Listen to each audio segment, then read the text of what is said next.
ये संस्कृति होना चाहिए भारत की।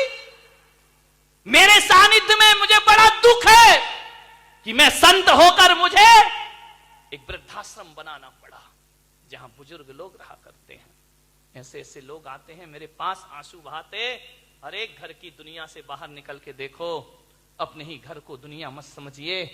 आते हैं मेरे पास, महाराज ये जिंदगी का अंतिम पड़ाव, कुछ व्यवस्था करो, हमारा बेटा हमें घर से। एक बेटा मेरे पास आया अपनी मां को लेकर, महाराज आपका वृद्धाश्रम बना है, आपका वात्सल्य धाम बना है, मेरी मां को वहां रख दीजिए। मैंने कहा शर्म आना चाहिए तुझे, एक बेटा कह रहा है कि वृद्धाश्रम में रख दो।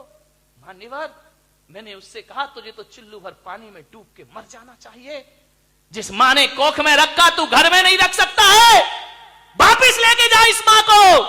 बोले आपने क्यों बनाया वृद्धाश्रम? मैंने कहा मैंने इसलिए नहीं बनाया कि कोई औलाद अपने बाप को मेरे पास भेजे, नहीं भाई, ये तो मेरे लिए सबसे बड़ा पाप हो जाएगा। और मैं बारामती में कह रहा हूं पुलक सागर, इस देश से वृद्धाश्रम की परंपरा खत्म होना चाहिए, समाप्त होना चाहिए। एक भी वृद्धाश्रम इस देश में नहीं होना चाहिए, एक भी ओल्ड हाउस इस देश में नहीं होना चाहिए। ये बदनुमा दाग है भारतीय संस्कृति पर। लाल किला शान हो सकता है, कुतुब मीनार शान हो सकती है, ध्यान रखना ताजमहल शान हो सकता है देश की, लेकिन वृद्धाश्रम देश की शान नहीं है। ये भारतीय संस्कृति पर मारा हुआ तमाचा हुआ करता है। एक बेटा मां बाप को वृद्धाश्रम में रखता है। मैंने उसे 1 घंटे समझाया, बेटा मां को मत निकाल अपने घर से। 1 घंटे मैंने उसे समझाइश दी, वो अपनी मां को वापस ले गया। ध्यान रखिए मान्यवर, मैं एक भावना रखता हूं, मेरा और हम जैसे संतों का जीना सार्थक हो जाएगा जब वृद्धाश्रम रातों रात खाली हो जाएगा। मेरे भाई, हर बेटा अपने मां बाप को अपने घर ले जाए। कौन सी शान है ये? मैंने बनाया है इसलिए बनाया कि उन बुजुर्गों को सहारा दूं जिनके औलाद नहीं है। ध्यान रखिए, औलाद होने के बाद मां बाप हमारे पास आए शरण में, बेकार की जिंदगी है ये, ध्यान रखिए। आपसे निवेदन है, एक बूढ़ी मां जिसने औलाद को पढ़ाया लिखाया, लेकिन वो औलाद उस मां से नफरत करती थी। धिक्कार है वो औलाद जो मां से नफरत करती है, पिता से नफरत करती है। यही नफरत थी उसे बस। वो कहता था मां तू मेरे सामने मत आया कर, तू मनहूस है, मैं तेरा चेहरा देखना पसंद नहीं करता हूं। मां रो लेती चुपके चुपके, पाल पोस के बड़ा किया, पढ़ाया लिखाया, औलाद कह रही हम तेरा चेहरा देखना नहीं चाहते, तू हमारे सामने मत आया कर। मां आती, मां की ममता थी, बेचारी क्या करे, स्कूल जाती, टिफिन देने जाती, बच्चे का भोजन देने जाती। बच्चे से कोई पूछता कि ये बुढ़िया कौन है, तो मालूम है वो ऐसी औलाद, ऐसी कायर औलाद जो अपने दोस्तों को कहता ये नौकरानी है जो हमारे घर से हमें टिफिन ला के देती है। मां जब सुनती तो सीना छलनी हो जाता उसका, ये नौकरानी है, ये काम वाली है, घर में आके झगड़ा करता, तू टिफिन लेके मत आया कर मेरे स्कूल में, मुझे बहुत नफरत है तुझसे। ऐसी औलाद जिसके लिए ईश्वर के सामने हाथ फैलाए, आज वही ईश्वर का वरदान उसे अभिशाप लग रहा है। औलाद पसंद नहीं करती है। एक बात ध्यान रखना, मां कैसी भी हो, मां तो मां होती है मेरे भाई। मां काली हो, मां गोरी हो, मां बदसूरत हो, एक बात ध्यान रखना, मां की सूरत नहीं देखी जाती, मां का दिल देखा जाता है मेरे भाई दुनिया में। इसलिए नफरत थी उसे कि उस मां की एक आंख नहीं थी। तू कानी है, मेरे सामने मत आया कर। मां रो लेती चुपके चुपके। बाहर गया पढ़ने बेटा, पढ़ाया लिखाया। एक दिन पढ़ने लिखने के बाद जब बेटा को खबर मिली कि मां अकेली है गांव में, गांव के लोग कहते कि अरे मूर्ख, जिसने झाड़ू पोंछा करके तुझे पढ़ाया उस मां के प्रति तुझे कुछ भी नहीं करता। उस बच्चे ने एक चिट्ठी लिखी मां को कि मां तू गांव के वृद्धाश्रम में चली जा, मैं तो तुझे पसंद करता नहीं, तू मेरे सामने कभी आना मत, वृद्धाश्रम में रह। और तूने मेरे लिए जो एहसान किए हैं ना, 500 रुपए महीने भेजूंगा वृद्धाश्रम में, वहीं अपनी जिंदगी गुजार लेना। कहते हैं उस लाचार मां को वृद्धाश्रम में रख दिया गया। अपना घर, अरे अपना घर अपना ना हुआ, इसको अपना घर लिखा जाता है। चली गई, बहुत दिन रही। रात दिन मां की ममता भी ऐसी ममता है कि पूत कपूत भी हो तो उसके लिए मरती रहती है। अंतिम समय आया मां का, मां ने वृद्धाश्रम वालों से कहा कि भाई साहब एक काम कर दो, मैं जानती हूं मेरा बेटा नहीं आएगा। 2.5 साल रही मां वृद्धाश्रम में, मरने से पहले एक बार मेरे बेटे का चेहरा दिखा दो। वृद्धाश्रम के इंचार्ज ने कहा तू पागल हो गई क्या? 2.5 साल में जिसने पलट के नहीं देखा, तू भगवान को याद कर। क्या करूं भाई साहब, याद भगवान को करती हूं लेकिन बेटा दिखता है, बेटे का चेहरा दिखता है। मरने से पहले एक बार फोन लगा दो मेरे बच्चे को, मैं अंतिम जिंदगी जी रही हूं, मुझसे एक बार मैं उसे देख लूं बस। मुझे मालूम है वो मुझसे नफरत करता है। फोन लगाया इंचार्ज ने कि भाई साहब आपकी मां बहुत बीमार है, आ जाओ। उसने कहा देखो जो भी जरूरत हो पूरी कर देना, मेरे पास टाइम नहीं है। नहीं आया, समय बीता। एक दिन उसके मन में ना जाने क्या जगा कि चलो गांव चलते हैं। गांव आया, घर में ताला डला है, झोपड़ी जैसा घर। पूछा गांव वालों से, आई वो कानी बुढ़िया रहती थी कहां है? बोले वो तो वृद्धाश्रम में। गया वृद्धाश्रम, इंचार्ज से मिला। वो यहां एक कानी बुढ़िया थी, तुम कौन हो? दुर्भाग्य से मैं उसका बेटा हूं। उससे कहो कि बेटा मिलने आया है। इंचार्ज ने कहा तेरा दुर्भाग्य नहीं, उस मां का दुर्भाग्य है कि तेरी जैसी औलाद पैदा हुई है उसको। बोले जाओ मुझे प्रवचन नहीं सुनना है। बोले किस मां को बुला रहा है? वो मां अब इस दुनिया में नहीं है। नहीं है? हमने तुम्हें फोन किया था ना, तुम नहीं आए, वो दुनिया से चली गई। हाँ, लेकिन ठहरो, जाते जाते एक चिट्ठी देके गई है। बहुत इंतजार किया उसने, तेरा बहुत इंतजार किया, एक एक पल मरते समय तक तेरा नाम उसके मुंह पे था। चुप हो गया बेटा। चिट्ठी लाई, लिफाफा लाया, लिफाफा खोला। उसने कहा ये क्या? एक चिट्ठी थी, उसमें लिखा था मेरे प्यारे बच्चे, मुझे मालूम है कि जब तक तुझे ये पत्र मिलेगा तब तक मैं इस दुनिया में नहीं रहूंगी। तू नहीं आएगा मैं जानती हूं, लेकिन मेरे बच्चे, मैं तरस गई जिंदगी भर मां शब्द सुनने के लिए। ऐसी अभागिन मां हूं मैं इस धरती की कि औलाद के बाद भी मां शब्द नहीं सुन पाई अपने कानों से।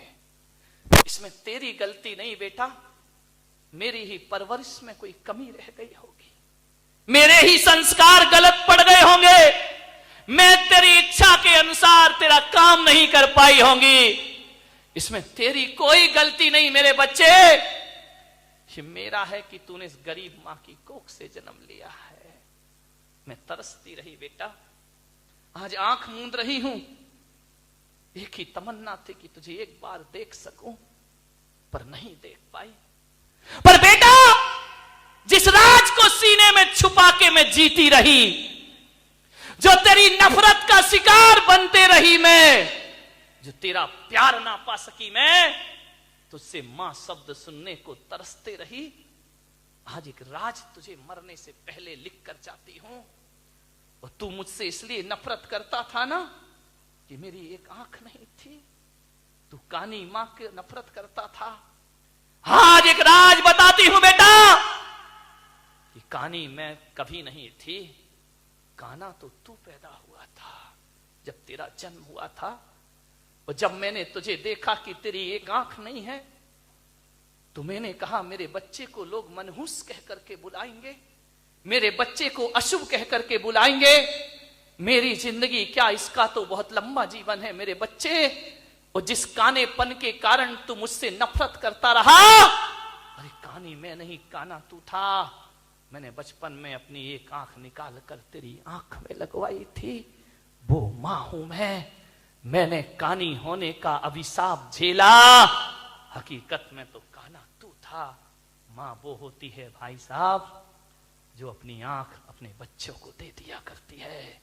और जब ये पत्र पढ़ा उस बच्चे ने कि जो आंख मेरी आंख में है वो मेरी मां की आंख है, जहरों तले जमीन खिसक गई, दिल दहल गया। मां तू कहां चली गई? जीते जी मां का कीमत समझ में नहीं, अब मां की कीमत समझ। मां मां कह करके रोया, घुटने टेक करके बैठ गया, आकाश में हाथ फैलाकर, ए परमात्मा कैसा भी उपाय कर मेरी मां मुझे वापिस लौटा दे। ऐसी होती है मां जो सब कुछ बलिदान कर देती है। उस मां ने पत्र में लिखा, मेरे बच्चे तू 500 रुपए महीने मुझे भेजता रहा, 2.5 साल में ये 15,000 रुपए हो गए हैं।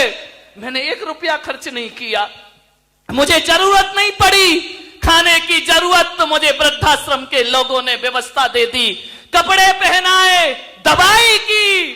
बेटा जो तू नहीं कर पाया वो वृद्धाश्रम के लोगों ने मेरे साथ किया, 1 भी रुपया मुझे खर्च नहीं करने दिया। हाँ जी 1500 रुपए मैं लिफाफे में छोड़कर जा रही हूं, बेटा इसे तू रख लेना अपने पास। मैं इसलिए दे रही हूं कि मैं तो किस्मत वाली थी कि मेरा बेटा मुझे 500 रुपए महीने भेजता रहा। कल तेरी औलाद ने वृद्धाश्रम में 500 रुपए ना भेजे तो मां के 15,000 तेरे बहुत काम आएंगे। इन्हें संभाल करके रखना अपनी जिंदगी में, ध्यान रखिए। ये 15,000 इस अभागिन के पास इनके अलावा कोई विरासत नहीं है। आज मैं यही वसीयत, तेरी वसीयत तुझे लिख करके जा रही हूं। ये 15,000 तू संभाल के रखना, क्योंकि समय बदलेगा, तेरी औलाद भी तुझे वृद्धाश्रम में जरूर डालेगी। ध्यान रखिए मान्यवर, बात बड़ी संवेदनशील है। अश्क में भीगी हुई मुस्कान का हम क्या करेंगे? अश्क में भीगी हुई मुस्कान का हम क्या करेंगे? छल फरेबों में मिले सम्मान का हम क्या करेंगे? काम जो औलाद ही मां बाप के ना आ सकी तो फिर पूजते मंदिरों में भगवान का हम क्या करेंगे? ध्यान रखिए, कुछ नहीं चाहिए मां बाप को, प्रेम चाहिए, प्रेम। मान्यवर, श्रवण कुमार कामड़ पर बिठा के ले जा रहा था मां बाप को, और ले जा रहा था। किसी ने कहा, ओ श्रवण कुमार पागल हो गया है, क्या कर रहा है? श्रवण कुमार ने कहा, मेरे अंधे मां बाप की इच्छा है तीर्थ यात्रा की। मैं बेटा हूं, मैं तीर्थ यात्रा जरूर कराऊंगा। उस आदमी ने कहा, पागल हो गया तो ये अंधे हैं, ये क्या जाने भगवान क्या होता है? काहे को परेशान हो रहा है? कामड़ पर बिठाकर घूम रहा है नादान, इन्हें नहीं दिखता है। ये तो मंदिर के भगवान की मूर्ति नहीं देख सकते, चारों धाम की यात्रा क्यों करा रहा है? छोड़ दे इन्हें, ये क्या जाने तीर्थ यात्रा। श्रवण कुमार ने कहा, ये शब्द तुम्हारे भारतीय संस्कृति के नहीं हो सकते हैं। मेरे भारत का बेटा ऐसा सोच रहा है कि अंधे मां बाप को क्या दर्शन कराऊं? श्रवण कुमार ने कहा, सुन ले, तू कहता है कि मेरे मां बाप अंधे हैं, इन्हें क्या तीर्थ कराना, ये भगवान को क्या देख पाएंगे? लेकिन एक बात बता दे, आज ये मां का बेटा आपसे पूछता है कि मेरे मां बाप अंधे हैं, ये चारों धाम में भगवान को नहीं देख पाएगा, लेकिन एक बात बता, क्या तेरा भगवान भी अंधा है? भगवान की तो आंखें हैं ना। अरे ये भगवान को देखें या ना देखें, तीर्थों में भगवान तो इनको देख लेगा। ये श्रवण कुमार बेटे के शब्द थे। भगवान तो अंधा नहीं है ना, उसकी तो आंखें हैं, ये ना दे। एक बात ध्यान रखना, जिनकी आंखें नहीं होती, जिनकी आंखें होती हैं वो भगवान को देखते हैं, और जिनकी आंखें नहीं होती भगवान उनके दर्शन किया करता है। ध्यान रखिए। अब से निवेदन, कहां है वो श्रवण कुमार? हमारे देश के इतिहास बाप के कहने पर बेटा 14 वर्ष वनवास को चला जाए, लौटाइए मेरे देश की संस्कृति, वापिस लाइए अपने वो इतिहास, अपने गौरवशाली माँ बाप की सुंदरता मत देखो मेरे भाई, माँ बाप की कीमत समझने का प्रयास करिए। एक आदमी ने मुझसे पूछा कि मोहब्बत कहां है, एक आदमी ने मुझसे पूछा कि मोहब्बत कहां है, एक पत्रकार ने मुझसे पूछा कि मोहब्बत कहां है। मैं पुलक सागर ने कहा मेरी मां जहां है मोहब्बत वहां है। ध्यान रखिए, मां से बड़ा कौन होगा। मान्यवर, मां बाप की सेवा करना सीखो, मां बाप के एहसानों से मुख मत बोलो।